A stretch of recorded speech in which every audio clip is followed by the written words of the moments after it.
K did. My boy Dom2k. Magic and Dominic Wilkins. Oh man, we did not want to see that. The goal in this video is to go through some players. Let me turn the volume up. Okay. Alright, she's straight. From our era that ended up in some jerseys they did not belong in. Hold up. Ben Wallace in a Cavs jersey is disgusting. What the fuck? To go through some players from our era that ended up in some jerseys. Hey, what's up, cuz? Know the Sean Kemp Magic photos, Ewing on the Supersonic. Yo, this nigga Sean Kemp big as hell, bro. This nigga look like he work at UPS. Those nuggets of terror that are buried in history. Hell I want to talk about players that we grew up with that won the teams we currently cringe at. No particular order in this, just vibes. Big boy Dwight. With Tony Parker. Him Tony on the Parker Hornets is the second worst thing I've ever done. Oh yeah, Tony Parker on the Hornets was nasty work. Who remembers this shit? This shit was like a fever dream. This shit. Yeah, that shit was weird. Seeing him in anything but a Spurs jersey is weird. Eyes on right behind the Mortal Kombat movie. That shit was This man ass. played for the Spurs from 2002 to 2018, won championships, made all-star teams, was routinely one of the best point guards in the league, and was overall just synonymous with Spurs basketball. Like, no matter what was going on in life, you would look up and see Tim, Tony, and Manu in black and white. So not only does he change to these extra vibrant colors, it's the Charlotte Hornets of all places. Yuck. The worst part is, it's not even like this was so he could contend or add another championship. It just happened and he retired. You go on his basketball reference page and it's just a long repeating list until 2019, then boom, he's gone. Disgusting. Speaking of players that were supposed to stay in one jersey, can we talk about Paul Pierce on the Clippers real quick? Paul Pierce. Hey, this Clippers Paul Pierce. They don't love you like that, P. You ain't Kobe. You ain't gonna get a farewell tour, nigga. You ain't gonna get a farewell tour, nigga. They don't love you. You ain't Kobe. Outside of his ESPN career, this is the most responsible for ruining his legacy. Paul Pierce a wild nigga, bro. If you know about Game 1, if you know, you know. Paul Pierce a wild nigga. That's all I gotta say. In reality, I could have gone a lot of directions with Game this 1, Paul even Pierce. Though he was never supposed to leave the Celtics, he wore many different jerseys. That being said, he at least had some respectable moments elsewhere, despite a fan throwing his headband back at him in Brooklyn. So bad though. No, this nigga did not get his headband thrown back at him. Nigga, yeah, that's your time to hang it up, nigga. That's your time to hang it up. Nigga goes from being like a top 20 to 25 player in the league to getting your headband thrown back at you by a fan. Yeah, nigga, it was time to hang it up when you was in Brooklyn, dog. I'm not gonna lie. That's bad. That's terrible. Is that it was the Clippers. No further explanation needed. He was one of the many past their prime guys they had in an attempt to stack the deck for one more run at a title. And hey, speaking of this Clippers team, y'all remember this Clippers team taking down the Rockets?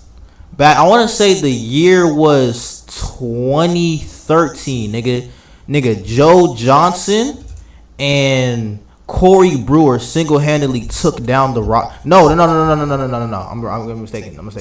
This Clippers team lost to that Rockets team when Harden was on the bench, and it was Joe Johnson and Corey Brewer going off on these niggas. Terrible. Nasty work. As usual, it did not work out. Yeah, he was just totally and utterly washed by this point. I think he also just played for them at a time when their jerseys were as bad as they'd been since the early days. And it wasn't that bad though. I like these jerseys. These shits aren't that bad. I like these. They like 2010s vibes. I felt humiliated him. Chasing that farewell tour. They don't love you like that. They don't love you, nigga. They don't love you like that. That's the best trash talk I ever heard Draymond say. That shit is iconic. You ain't gonna get no farewell tour, nigga. You trash. Fuck wrong with him. The worst part about this was that he was kind of right. You combine this with all the talk about Paul in the recent years, and it just clouds what a great player he actually was. Imagine if his last days would have been him kissing the floor in a Boston jersey. Instead, they were spent on a flailing Clippers squad at the end of the Lob City era. This feels like an appropriate time to... No, all jokes aside, Paul Pierce is one of them ones. Like, I know Twitter likes to shit on that nigga, you know, because he just be saying ludicrous ass shit, but he was one of them ones when he in his peak. In Boston, he was one of them ones. Talk about Kevin Garnett in Brooklyn. Although he kind of righted big this ticket, wrong by nigga. retiring in Minnesota, him going from reaching the pinnacle of his career in Boston to the bottom. Anything is possible. I hate them 08 fucking. I hate the 08 Celtics, bro. I hate Celtics. I hate the Celtics in general, but fuck that 08 team. Them niggas just talk too much shit. I don't like them niggas. But hey, it is what it is. Such a stark juxtaposition. You can even see how hard and quickly he fell off just by looking at Basketball Reference. Damn. He'd spent the previous 2 years putting together an Hold on. Wait. 08, 18, 15, 14, 15, 14, 6? Damn, nigga. Yeah, it was time to hang it up, like right here. Right here was the point to hang it up, dog. Looking at Basketball Reference. He'd spent the previous 2 years putting together an impressive playoff rising performance against the Heat in 2012, then even making another All-Star team in 2013, despite it looking... Oh, and don't get it twisted. KG, even though the numbers don't show it, KG was the best player on that 08 Boston team. He was better than Pierce. The year they didn't have him in 09, I think that was the year they lost to the Magic, and the Magic went to the champ. If they had KG, they would have went to the finals that year. For the Celtics. For this reason, when Kobe would still beat them, got moved to that Nets core, it seemed like they had a serious contender. Instead, he put up the absolute worst years of his career, looked old and slow, and was missing open layups by the end of it, which is when I knew it was over. Damn. It didn't help that he essentially became the go-to big as Brook Lopez missed most of the year. So what was supposed to be one more... Yo, hey, this was the first Boston super team, bro. This team was supposed to beat the big three in Miami. This team... Joe Johnson, Darren Williams fell off a cliff. Joe Johnson, inefficient. Jason Terry, ass. Brook Lopez, mid. Andre Korolenko, KG, old as fuck. Paul Pierce, old as shit. This was supposed to be a super team. The first failed super team in Brooklyn's history. Turned into a lackluster farewell tour as once again he and Pierce were ousted from the playoffs by LeBron James. And yeah, that boring black and white jersey does not help how we remember it. Since we're on the topic of big men that were supposed to be helping contending teams, let's examine Shaq's days in Boston. Oh yeah, this was terrible, bro. When Shaq was in Boston, yeah, that's terrible, bro. That's awful. Employment on Twitter. Shaquille O'Neal in green is essentially the face of washed players, or just people past their prime in any profession. That tells you all you need to know about this. However, I do want to point out that despite how it ended, they really did need him. With Kendrick Perkins recovering from ACL surgery most of the season, an actual center-sized player was crucial to extending Garnett's usefulness and the Celtics championship window. For the few games that Shaq did get to play, opponents saw significantly fewer paint touches than they did while he was out. Of course, this does little to change the fact that he looked completely out of shape, just looked flat out wrong in green after building a dynasty in purple and gold, and the experiment... Yeah, it's weird. Seeing Lakers players go from being a Laker to a Celtic or a Celtic to a Laker just feels wrong to me. That shit should not be allowed. It should be where you only play for one of them. You can't play for both. It's weird to me. That's very odd. Miserably. It ended with him forcing himself to come back and help out against the Heat in the playoffs, and he literally didn't make it down the floor without getting hurt, which officially sent him into retirement. It was the complete opposite of the graceful exit he deserved, the one that most legends are afforded. Thus, what was actually a serious move that was supposed to have a real impact turned into a meme and a terrible memory. Seriously, I was just looking at the time Kobe stared him down after an and one that season, and I never realized how wrong this picture looked. Kobe in a Lakers jersey, still contending and competing, scowling at Shaquille O'Neal in a Celtics jersey. This is a crazy photo, dog. This is wild. This is Kobe looking at you. This is a sign to hang it up. This is a sign to hang it up, nigga. This nigga Shaq built like my dad trying to hoop and shit. Hell no, nigga. Get your old ass on. It feels like one of those things that would have been a random Photoshop of alternate reality if it hadn't have really happened. So if the topic is legends that deserved a graceful exit, we can't discuss Allen Iverson. To be fair, his last game in the NBA was played with the 76ers, so I guess that softens the blow a little bit. Yet it was an ugly trip to the bottom that included a stop in Memphis of all places. Yes, for 3 underwhelming games, bro was donning this weird combination of colors that I'm sure you could convince a younger fan. How many years did he spend in Memphis? Was it 1 year he spent in Memphis? Cause this is just weird to see him being in me. That's weird, bro. in a That's Photoshop. very odd. The situation is definitely uglier weird. than you think, though. Right on brand with the controversy in his career, they parted ways because of his distaste for coming off the bench and the rebuilding project that they were undertaking. They He was waived unhappy AI? with that, and he'd also missed training camp with a partially torn hamstring. I'm sorry, bro. You don't waive AI. After everything AI did for the culture of the league, you don't waive AI, bro. That's so disrespectful, bro. Waiving AI is crazy. To these factors, he was almost immediately let go. But funny enough, up until this year, he was the only Memphis Grizzly player inducted into the Hall of Fame. He's now joined by Pau Gasol.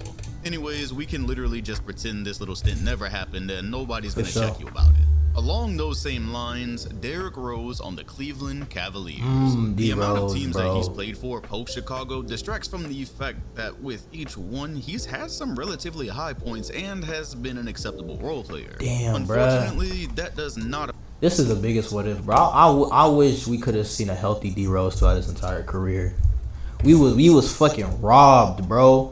Robbed. To the Cavs stint, and there's just so much wrong Ooh, with on it. Kyrie. He Ooh, looked shit. completely off in those terrible jerseys. He was playing with LeBron. Shit don't who look would have right. been his sworn rival for years had he stayed healthy. It was around the time we were starting to realize he would never be close to the same player again. He was also a part of that god-awful experiment of older players that made the Hey, this team. I remember when they traded Kyrie and got these niggas together. And then LeBron proceeded to trade them niggas halfway through the season. Ship this nigga up out of here. Ship that nigga up out of here. That nigga and, well, basically the only niggas that stayed was K-Love and JR. But this shit was terrible. This was a nasty roster. I'm not gonna lie. The Cavs look stacked on paper. Of course, to cap it all off, this era would end with a fairly nasty looking ankle injury, and it started to appear as if he might just retire rather than keep dealing with these challenges. After just 16 games played, he would end up traded to the Utah Jazz, who we are especially grateful that he didn't suit up for. Right over to the other guard position on that same team, good lord, Dwayne Wade. D Wade in Cleveland is just an awful look, bro. I forgot the nigga was on these teams as well. You know, 2018 Cavs were such a fever dream. It was his hometown. It was still red and white, which looked pretty familiar. And that team actually showed potential when healthy down the stretch. Being on the Cavs in this particular era was just not okay. It felt like some weird bending of space-time. After he and LeBron accomplished all these great feats in Miami, here they were back where LeBron departed from, as Wade is nowhere near the same player. The season's going terribly, the jerseys still suck, this duo's memory is being tarnished. All that just for him to get sent back to Miami mid-season, where truthfully he should have never left. To this day, I just... Facts, yeah. D Wade going back to Miami and then finishing his career there for his last run, that was beautiful, bro. 2018, his last run in Miami, that was like that's the high point. And most niggas that's how most niggas should go out in their career. You consider him a Heat lifer. My definitely a Heat lifer, bro. I grew up with going out sad. I had T-Mac. options to choose from when it came to T-Mac, but bro. I chose the Hawks for specific reasons. I have a great memory of watching his first game with the Knicks and thinking he was all the way back, plus the uniform looked fitting on him. Same with the Pistons. A terrible time for sure, but I always chuckle at him saying he was going to do everything in his power to bring Detroit a championship, although we knew that was impossible. And you can still find a decent highlight here and there of him in a jersey that seemed familiar. Tracy McGrady in a Hawks uniform is forgotten to the same level as Parker on the Hornets. It looked disgraceful, it was disgraceful, and I believe that was the stint that let us all know he was past the point of no return. Can you believe he was only 32 years old at this time, by the way? Injuries just totally ate him alive. He accepted his fate though. Just 2 seasons after he still apparently believed he could be the catalyst behind a title. What the fuck? He was on the Spurs? Damn, nigga. I did not realize this. Nah, bro. That's nah, bruh. That just don't look right. He just don't look right. At the very end of the Spurs bench in a desperate attempt at a ring. I was okay with it though. He finally got to play with Tim Duncan, the team was great, and I felt okay with him just riding that wave. Him whoring the last of his knees out for the Hawks, we just didn't want to see that. Speaking of a star shooting guard taking his final steps on a bad Brandon Roy. Brandon Roy. B-Roy was tough until, he fucked up his knees, but he was one of the ones in the early 2000s. Wolves. The crazy thing is, I fully remember him playing more than 5 games there, but apparently that's all there was. This one is tragically sad.